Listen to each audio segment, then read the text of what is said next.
Ask Mufti Tariq Masood. بسم اللہ الرحمن الرحیم۔ قربانی کا گوشت کیا بیچ سکتے ہیں؟ قربانی کرنے والے نے جو گوشت غریب رشتہ دار کو دیا ہے، کیا وہ لوگ یہ گوشت بیچ کر کھا سکتے ہیں یا نہیں؟ نور محمد مکہ مکرمہ سے۔ دیکھیں، جس نے قربانی کی ہے نا، وہ تو گوشت بیچ نہیں سکتا۔ اگر اس نے بیچ دیا تو سارے پیسے صدقہ کرنے پڑیں گے۔ لیکن اگر اس نے گوشت کسی غریب کو دیا ہے تو پھر غریب اس سے جو چاہے کرے، بیچ کے پیسے بھی کھا سکتا ہے اور گوشت بھی کھا سکتا ہے، اس کی مرضی ہے۔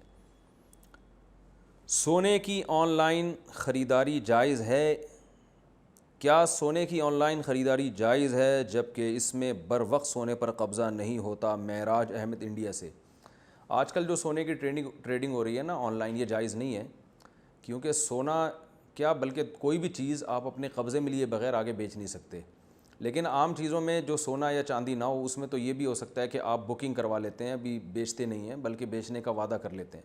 لیکن سونے میں یہ ہوتا ہے کہ جب سونا کرنسی کے بدلے میں خریدا جاتا ہے تو یہ بات خوب ذہن میں رکھیں کہ بہت سے علماء کے نزدیک تو دونوں طرف اسی وقت قبضہ ضروری ہے، یعنی جس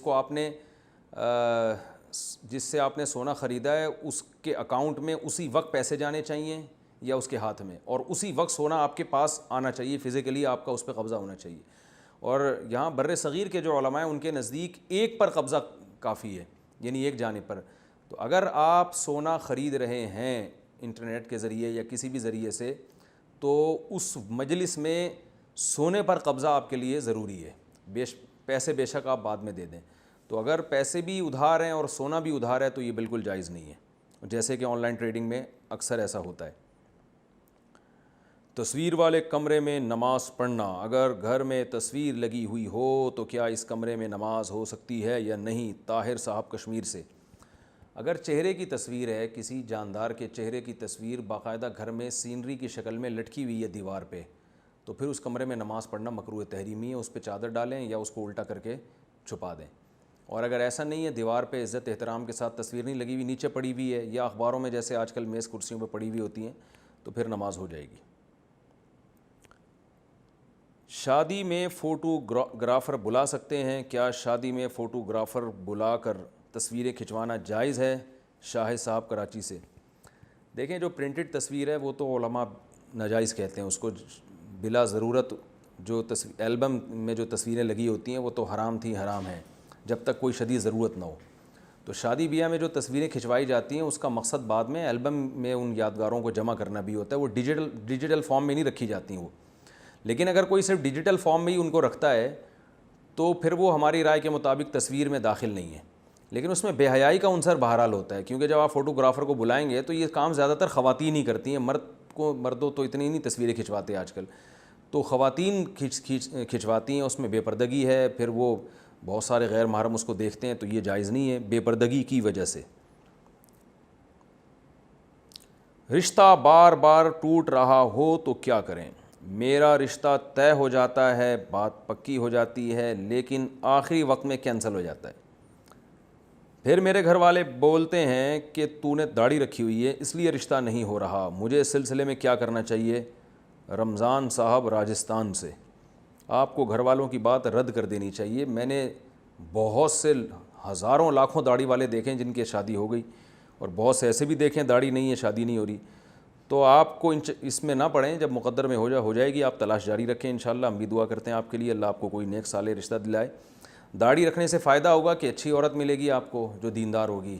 داڑھی کٹوا دیں گے تو اس بات کا پورا امکان ہے کہ کوئی گھریلو عورت نہ ملے، اس کا امکان ہے، کوئی ضروری نہیں ہے لیکن خطرہ ہو سکتا ہے آپ کو۔ فجر کی پابندی کیسے کریں؟ فجر کی نماز نیند کی وجہ سے قضا ہو جاتی ہے، ذہن میں خیال آتا ہے کہ ابھی سو جاتا ہوں، بعد میں اس کی قضا کر لوں گا، اس کی تھوڑی وضاحت فرما دیں۔ محمد اظہر انڈیا سے۔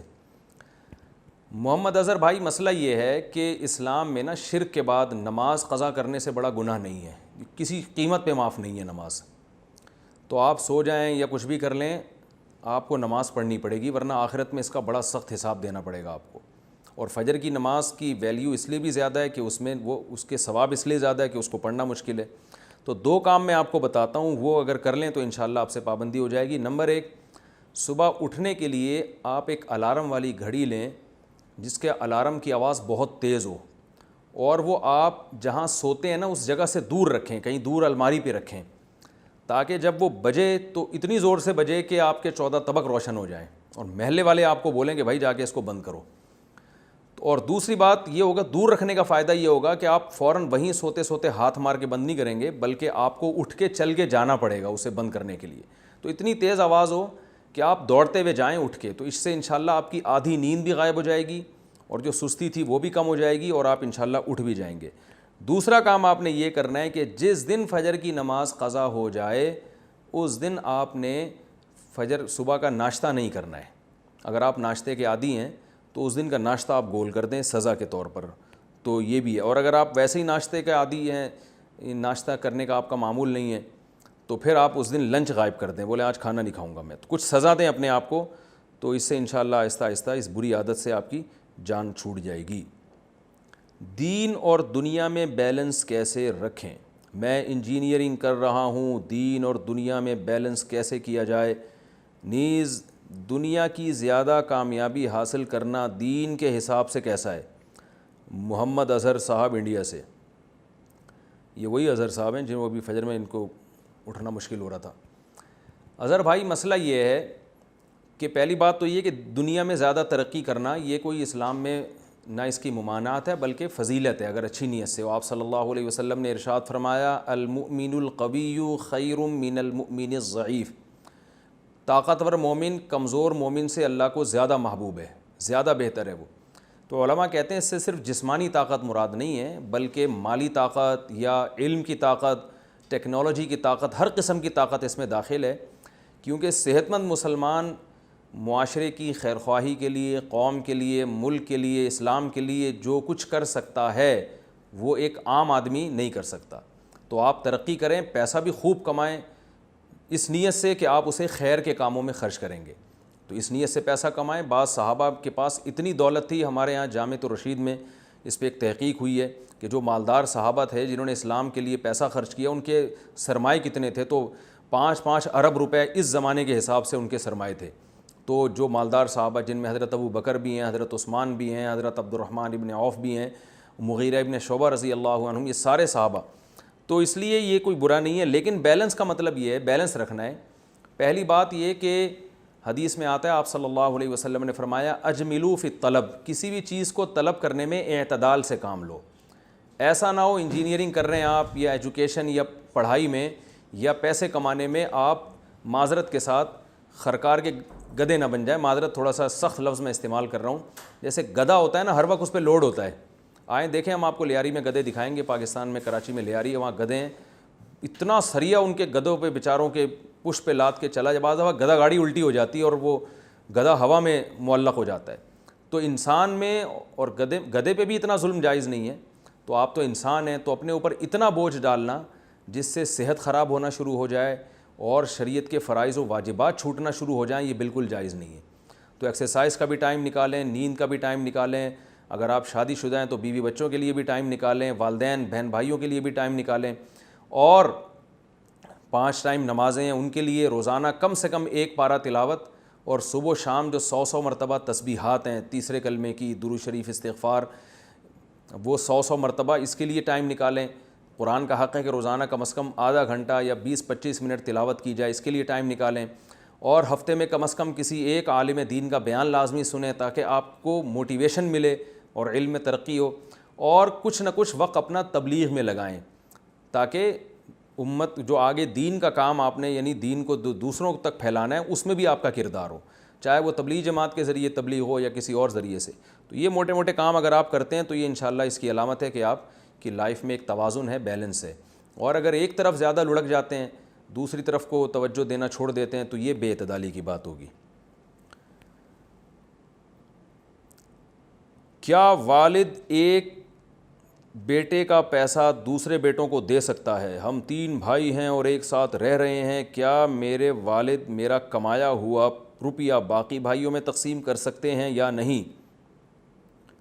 زر خان سعودی عرب سے۔ دیکھیے، کسی کا پیسہ کسی کی مرضی کے بغیر استعمال کرنا جائز نہیں ہے، یہاں تک کہ باپ کے لیے بھی جائز نہیں ہے۔ باپ کے لیے اس صورت میں جائز ہے کہ اگر باپ محتاج ہے اور اس کے پاس کمانے کا ذریعہ نہیں ہے تو پھر وہ بیٹے کے پیسوں سے زبردستی لے سکتا ہے اپنی بنیادی ضرورتیں پوری کرنے کے لیے، تو لیکن دوسرے بیٹوں کے لیے زبردستی نہیں لے سکتا۔ یہ جو حدیث میں آتا ہے رسول اللہ صلی اللہ علیہ وسلم نے فرمایا انت و مالک لابیک، تم بھی اور تمہارا مال بھی تمہارے باپ کا ہے، تو یہ اخلاقی تربیت کے لحاظ سے نبی نے فرمایا کہ اولاد کو چاہیے کہ وہ اپنا مال کو یہ سمجھے کہ یہ سارا میرے والد کا ہے، کیونکہ والد ہی نے آپ کو آج یہ صلاحیت ہے جس کی وجہ سے آپ کما رہے ہیں، والد نے آپ کو پالا پوسا۔ تو اخلاقی لحاظ سے تو بیٹے کی یہی ذمہ داری ہے کہ جو پیسے وہ ابا کو دے رہا ہے تو پھر بھول جائے کہ ابا کہاں خرچ کر رہے ہیں، خود کھا رہے ہیں، دوسرے بھائیوں کو کھلا رہے ہیں، بھول جائیں آپ۔ لیکن باپ کی بہرحال یہ شرعی ذمہ داری ہے کہ اگر، کیونکہ بعض دفعہ یہ بھی ہوتا ہے کہ ایک کما رہا ہوتا ہے، دوسروں کو پھر فری میں پیڑے کھانے کی عادت پڑ جاتی ہے گھر میں، ایسے میرے پاس بہت سارے کیسز آئے ہیں کہ ایک بیٹا بیرون ملک جا کے کما رہا ہے، وہ بیچارہ خون پسینہ بہا کے پیسے کما کے گھر بھیجتا ہے، اور ابا یا اماں وہ سارے پیسے لے کے سارے بیٹوں کو کھلا رہے ہوتے ہیں، حالانکہ وہ بیٹے کمانے کے قابل ہوتے ہیں، مگر وہ اس لیے نہیں کماتے کہ ہمیں کمانے کی ضرورت نہیں، جب فری پھوکڑ میں باہر سے آمدن آ رہی ہے تو ہم کیوں کمائیں۔ تو یہ اس پہ ظلم ہے جو باہر کما رہا ہے۔ ہاں بیچارے بے روزگار ہیں، کمانے کی پوری کوشش کر رہے ہیں، کما نہیں رہے، تو پھر بڑے بھائی کی ذمہ داری ہے، یا جو بھائی بھی باہر جاب کر رہا ہے، اخلاقی ذمہ داری ہے کہ یار تمہارے بھائی ہیں، تمہارے ابا نے اگر ان پہ خرچ کر دیا تو کیا ہو گیا، تمہارے بھائیوں پہ ہی خرچ کیا ہے نا، صلہ رحمی کا ثواب ملے گا، رشتہ داری جوڑنے کا ثواب ملے گا۔ سب سے بہتر صدقہ تو وہ ہے جو آپ اپنے بہن بھائیوں پہ خرچ کرتے ہو، تو یہ ثواب کی بات ہے۔ لیکن اگر وہ نااہل ہیں، جیسے کہ بعض میرے سامنے ایسے کیسز آئے ہیں کہ وہ فری میں جب مل رہا ہے نا، باہر سے ارننگ آئی، وہ کچھ بھی نہیں کرتے، بلکہ میرے پاس ایسے کیسز بھی آئے ہیں کہ ایک آدمی بیرون ملک سے کما کے بھیج رہا ہے، تو اماں سارا پیسہ لے کے اپنے دوسرے بیٹوں کو کھلا رہی ہیں، اور دوسرے بیٹوں کو ایسے فری کے مزے لگ گئے ہیں کہ وہ باقاعدہ چرس پینے لگے ان سے، وہ نشہ کر رہے ہیں بیٹھ کے۔ تو جو باہر ہوگا اس کو جب پتہ چلے گا کہ میرے پیسوں سے ہمارے بھائی ماشاءاللہ چرسی بنے ہوئے، بھنگ پی رہا ہے، کوئی چرس پی رہا ہے، یہ بھی ہونے لگا ہے معاشرے میں، کیونکہ فری میں جب انسان کو پیسہ ملتا ہے نا تو پھر عیاشی کے خیالات آتے ہیں۔ تو ایسی صورت میں باپ کے لیے بالکل جائز نہیں ہے کہ وہ بیٹے کے پیسے اپنے، وہ خود تو استعمال کر سکتا ہے لیکن دوسرے جوان بیٹوں کو نہیں دے سکتا وہ۔ تو قانون میں نے بیان کر دیا کہ قانون یہی ہے کہ باپ اپنے اوپر تو استعمال کر سکتا ہے اگر ضرورت ہے، اپنے دوسرے بیٹوں کو ایک بیٹے کی کمائی نہیں کھلا سکتا، قانون یہ ہے۔ اخلاق یہ ہے کہ آپ جب پیسے بھیج رہے ہیں تو ابا کو دے دیا کریں، ہینڈ اوور کر دیا کریں، اور پھر پوچھا نہ کریں کہاں خرچ کر رہے ہیں۔ تو اگر دوسرے بھائی محتاج ہیں، واقعی محتاج ہیں، ان پہ اگر وہ خرچ کر رہے ہیں تو کرنے دیں، اس میں بہت ثواب ملے گا آپ کو۔ اگر محتاج نہیں ہے اور وہی میں نے بتایا فری میں پیڑے کھا رہے ہیں، پھر آپ ان کو منع کر دیں، یہ اخلاقیات کا تقاضا ہے۔ عید اور بقرعید کی مبارکباد دینا، عید کی مبارکباد دینا کیسا ہے؟ وسیم احمد انڈیا سے۔ جائز ہے، ساری دنیا مبارکباد دے رہی ہے، پھر کس دن دیں مبارکباد بھائی؟ وسیم بھائی آپ خود بتاؤ کہ اگر عید بقرعید پہ بھی مبارکباد نہیں دیں گے تو پھر کس دن دیں گے؟ شادی کے بعد بہن بھائیوں کے حقوق، ایک بھائی کے اپنی بہنوں پر کیا حقوق ہوتے ہیں؟ نیز شادی کے بعد یہ حقوق کیسے ادا کیے جائیں؟ مجیب الرحمان کیلیفورنیا سے۔ دیکھیں تو بہت سارے حقوق ہوتے ہیں، اب آپ کوئی اسپیسیفک کوئی خاص چیز پوچھیں گے تو میں بتاؤں گا نا۔ بیسک حقوق تو یہی ہیں کہ شادی سے پہلے جو تھے وہی شادی کے بعد ہیں۔ بھائی بہنوں کا خیال رکھے، بھائی کبھی کبھار ہیلو ہائی کر لیا کرے، کبھی دعوت کر کے بلا لیا کرے، پیسوں کی کوئی شدید ضرورت ہو تو ان کے ساتھ تعاون کر لیا کرے۔ تو یہ نکاح سے پہلے بھی ہیں اور نکاح کے بعد بھی ہیں۔ اور بہنوں کا پر لازم ہے کہ جب بھائی کی شادی ہو گئی ہے تو بھابھی اور بھائی کو لڑوانے کی کوشش نہ کریں۔ جب بھی بہنیں گھر آتی ہیں، میرے پاس بہت سے لوگ کہتے ہیں یار ہماری اپنی بیوی سے بڑی اچھی گزر رہی ہوتی ہے، جس دن بہن آئے گی گھر میں اگلے دن میرا اپنی بیوی سے پھڈا ہوتا ہے، لوگ کہتے ہیں۔ تو بہن کچھ نہ کچھ الٹا سیدھا کر کے جاتی ہے۔ تو بہن کو چاہیے وہ ان کی جو پرسنل لائف ہے اس میں ٹانگ نہ اڑائے، گھر میں آ کے شکایتیں کرنا بھابھی یہ نہیں کر رہی، یہ نہیں۔ وہ بھائی تم اپنے گھر میں جا کے رہو، تمہیں کیا ہے کہ بھابھی کیا کر رہی ہے کیا نہیں کر رہی، تم اپنے گھر کو سنبھالو، تو دوسروں کے معاملے میں کیوں ٹانگ اڑاتی ہو؟ تو خود بھی ہنسی خوشی زندگی گزاریں، دوسروں کو بھی گزارنے دیں، یہ بہنوں کی ذمہ داری ہے۔ کیا صرف فرض نماز پڑھنا ٹھیک ہے؟ اگر کوئی شخص سنت مؤکدہ اور غیر مؤکدہ اور نوافل چھوڑ کر صرف فرض اور واجب ہی ادا کرتا ہے تو کیا اسے گناہ ہوگا اور آخرت میں حساب ہوگا یا نہیں؟ نیز کیا اس کی قضا کرنی ہوگی؟ دیکھیں نوافل چھوڑ دیتا ہے یا سنت غیر مؤکدہ چھوڑ دیتا ہے تو کوئی گناہ نہیں ہے، لیکن اگر صرف سنت یعنی فرائض پہ اکتفا کرتا ہے اور سنت مؤکدہ کبھی بھی نہیں پڑھتا تو پھر یہ گناہ گار ہے، کیونکہ سنت مؤکدہ کو ہمیشہ کے لیے ترک کر دینا علماء کہتے ہیں اس میں گناہ کا خطرہ ہے، اور یہ شخص قابل ملامت ہے، کیونکہ سنت مؤکدہ یہی ہے جس کی تاکید بہت زیادہ ہے. جیسے فجر کی 2 سنتیں آپ صلی اللہ علیہ وسلم ہمیشہ پڑھا کرتے تھے، حتیٰ کہ فجر کی سنتیں سفر میں بھی نہیں چھوڑی آپ صلی اللہ علیہ وسلم نے. تو باقی سنتوں کا بھی جو مؤکدہ ہیں ان کا اہتمام ضروری ہے. کبھی کبھار چھوٹ جائیں تو کوئی حرج نہیں ہے اس میں، جیسے سفر میں چھوڑ دیں یا کوئی ایمرجنسی ہے یا بہت زیادہ تھکاوٹ ہے، کبھی کبھار چھوڑنے میں کوئی حرج نہیں ہے. سنتوں کی جگہ قضا نمازیں پڑھ سکتے ہیں. کیا عصر اور عشاء کی سنتیں غیر مؤکدہ نہ پڑھیں اور اس کی جگہ قضا نماز پڑھ لیں، اس طرح نفل بھی نہ پڑھیں تو کیا یہ صحیح ہے؟ محمد آصف صاحب انڈیا سے. جی ہاں صحیح ہے. یہ سنت مؤکدہ تو نہ چھوڑیں لیکن غیر مؤکدہ قضا عمری کی خاطر چھوڑ دیں، چھوڑ سکتے ہیں، کوئی حرج نہیں ہے. کیا شادی کی وجہ سے تعلیم چھوڑ سکتے ہیں؟ اگر کسی لڑکے پر شادی کرنا فرض ہو، پھر وہ گراؤنڈ ریئلٹی کو دیکھ کر فیصلہ کرے کہ مجھے شادی کرنے کے لیے مدرسہ کی تعلیم چھوڑ کر تجارت کرنی پڑے گی، تو کیا یہ اس کے لیے درست ہوگا یا نہیں؟ سائم الدین صاحب بنگلہ دیش سے. بھائی اگر آپ کو گناہ کا خطرہ ہے نا کہ میں نے نکاح نہیں کیا تو میں گناہ ہو جائے گا، تو پھر آپ پر واجب ہے کہ آپ نکاح کریں، چاہے اس کے لیے آپ کو مدرسے کی تعلیم چھوڑنی پڑے اور تجارت کرنی پڑے. کیونکہ اگر ایسی کنڈیشن میں آپ نے تعلیم نہیں چھوڑی تو آپ گناہ میں پڑ جائیں گے. پھر ایسے عالم بننے کا کیا فائدہ جس میں آپ گناہوں اور فحش زندگی گزار رہے ہوں. کیونکہ یہ جب ایک دفعہ انسان گناہ میں پڑتا ہے پھر اکثر لوگوں کو اس کی لت پڑ جاتی ہے، پھر وہ توبہ پر قائم نہیں رہتے بلکہ کرتے چلے جاتے ہیں. تو اس لیے اگر واقعی ایسی کنڈیشن ہے تو نکاح واجب ہے، پھر آپ کو چاہیے کہ آپ تعلیم چھوڑ کے آپ نکاح کریں. اور ویسے حقیقت یہ کہ تعلیم چھوٹتی نہیں ہے، آپ دونوں کام کریں، تجارت بھی کریں اور تعلیم بھی کریں. ہمارے اسلاف دونوں کام کیا کرتے تھے، تو نکاح بھی ہو جائے گا آپ کا، تعلیم بھی جاری رہے گی، ساتھ ساتھ غریبی میں تجارت بھی چلتی رہے. تینوں کام کریں آپ. ایسے بہت سے طلباء کو ہم جانتے ہیں جو تینوں کام کر رہے ہیں. اچھا بھائی، رخصتی سے پہلے کیا لڑکا لڑکی مل سکتے ہیں؟ 3 مہینے پہلے نکاح ہو چکا ہے اور اگلے سال رخصتی ہوگی اور رخصتی میں تاخیر کی وجہ بے روزگاری ہے، کیا میں اپنی منکوحہ سے رخصتی سے پہلے ملاقات کر سکتا ہوں؟ ارسلان صاحب کوئٹہ سے. یہ اپنی منکوحہ کے ابا سے پوچھیں کہ ملاقات کر سکتا ہوں کہ نہیں کر سکتا. شرعاً تو جائز ہے لیکن کوئی کرنے نہیں دے گا آپ کو ملاقات. کیا امام بیٹھ کر نماز پڑھا سکتا ہے؟ امام اگر بیمار ہو جائے تو کیا وہ بیٹھ کر امامت کر سکتا ہے؟ جاوید صاحب کرناٹک انڈیا سے. جی ہاں، رسول اللہ صلی اللہ علیہ وسلم نے آخر وقت میں جو نمازیں پڑھائی ہیں بیماری میں بیٹھ کے پڑھائی ہیں، اور فرض نمازیں بھی بیٹھ کے پڑھائی ہیں. صحابہ نے پیچھے کھڑے ہو کر پڑھی ہیں.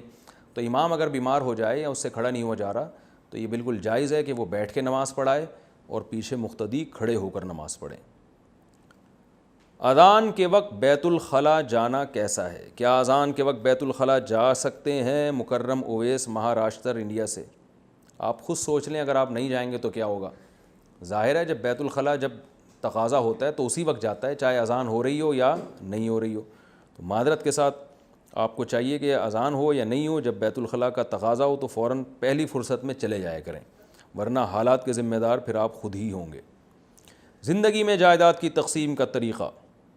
والدین اپنی جائیداد کو بیچ کر بچوں کو صدقہ دینا چاہیں، بیٹوں کو 2 حصے اور بیٹی کو 1 حصہ، تو کیا یہ صحیح ہوگا یا نہیں؟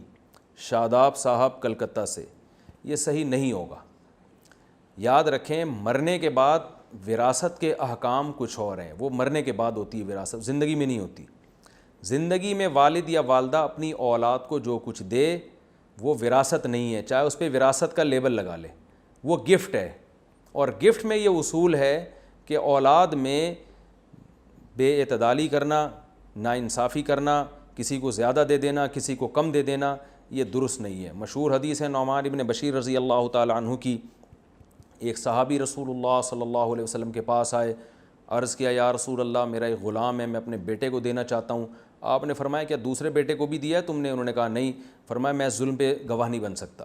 تو اسلام میں یہ ضروری ہے کہ آپ اولاد کے ساتھ ایکولیٹی کا معاملہ کریں، برابری کا معاملہ کریں.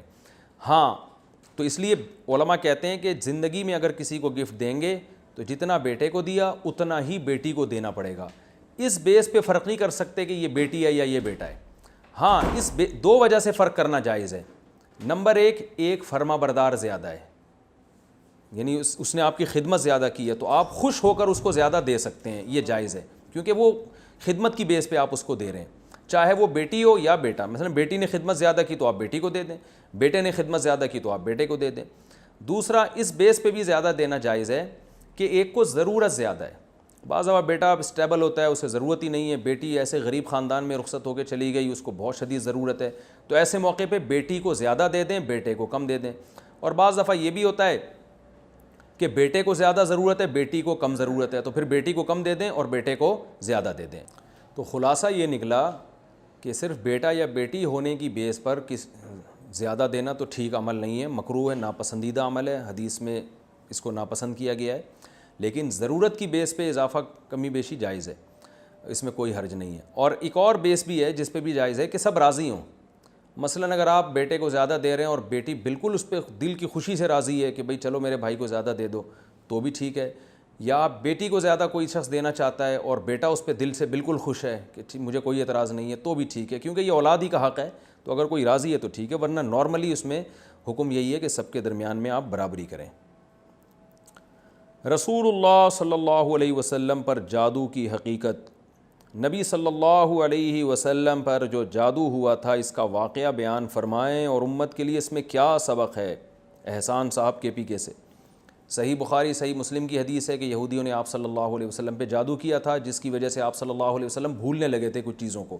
بعض دفعہ آپ نے کچھ کھایا ہوتا, آپ سمجھتے کہ میں نے نہیں کھایا ہے, تو اس طرح کی کچھ چھوٹی موٹی چیزیں آپ کے ساتھ ہونے لگی تھیں. پھر آپ صلی اللہ علیہ وسلم آرام فرما رہے تھے تو حضرت یعنی دو فرشتے نازل ہوئے اور دونوں نے آپس میں جو کلام کیا, ایک نے یہ کلام کیا آپ کو پتہ ہے ان کو کیا بیماری ہے, دوسرے نے بتایا کہ ان پر جادو کیا ہے. ایک نے کہا کس نے جادو کیا ہے, بتایا کہ لبید ابن اسم ہے اس نے جادو کیا ہے, تو اور فلاں جگہ اس کو کنویں میں ڈالا ہوا ہے. تو آپ صلی اللہ علیہ وسلم کی آنکھ کھلی تو آپ وہاں گئے اور اس کو آپ نے کنویں سے وہ اس کو نکال کے کھجور کی چھال پہ جو ہے اور گریں لگا لگا کے کچھ جادو کیا ہوا تھا انہوں نے.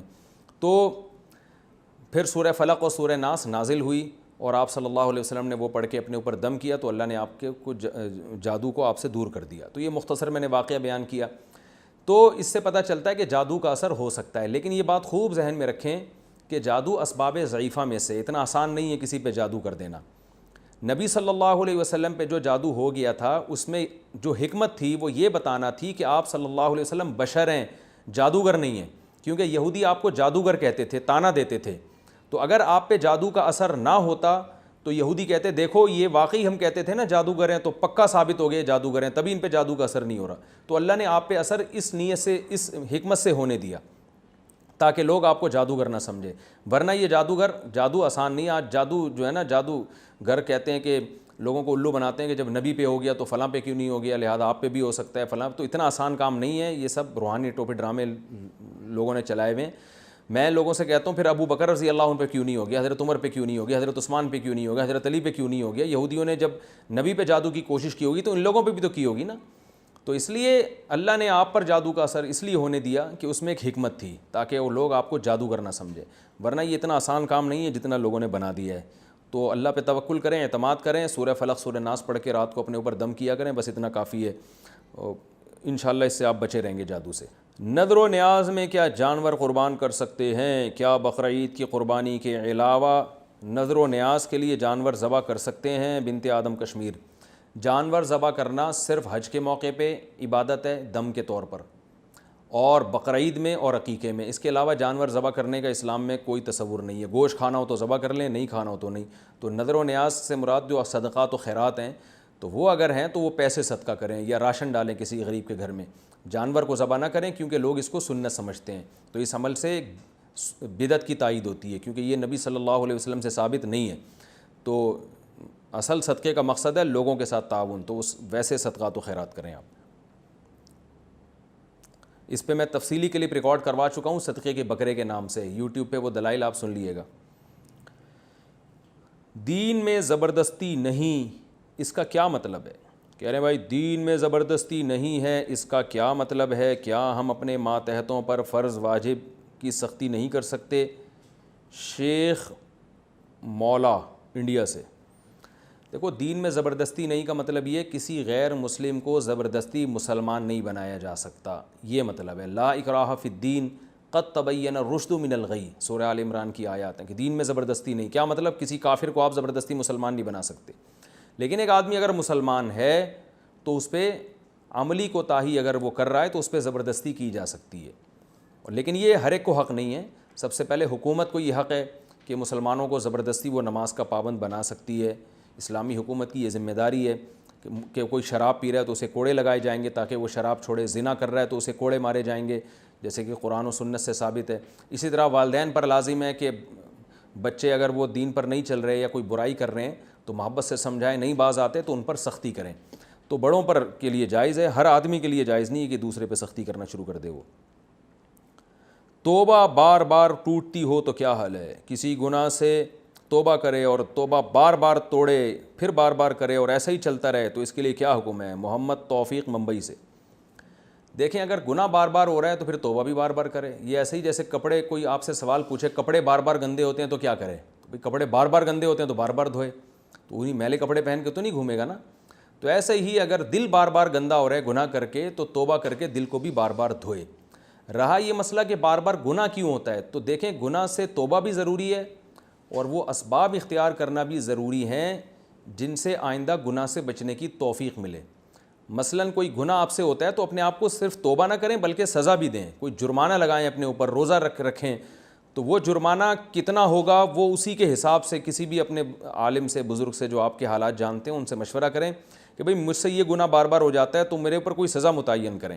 تو آپ کو بتائیں گے آپ کی آمدن دیکھ کے بھئی اتنا جرمانہ، اتنی پینلٹی یا اتنے روزے. تو جب تک انسان اپنے آپ کو سزا نہیں دیتا نا تو وہ شیطان بار بار گناہ کراتا رہتا ہے. تو گناہ کو ہلکا نہ سمجھیں، گناہ ہوا ہے تو اپنے آپ کو سزا دیں، آپ سزا دیں اور توبہ بھی کریں ساتھ میں. بینک میں پیسے ٹرانسفر کرنے پر ریوارڈ ملنا. جب ہم کسی بینک اکاؤنٹ میں پیسے ٹرانسفر کرتے ہیں اپنے فون سے تو ہمیں کچھ ریوارڈ ملتا ہے، کیا وہ لینا جائز ہے؟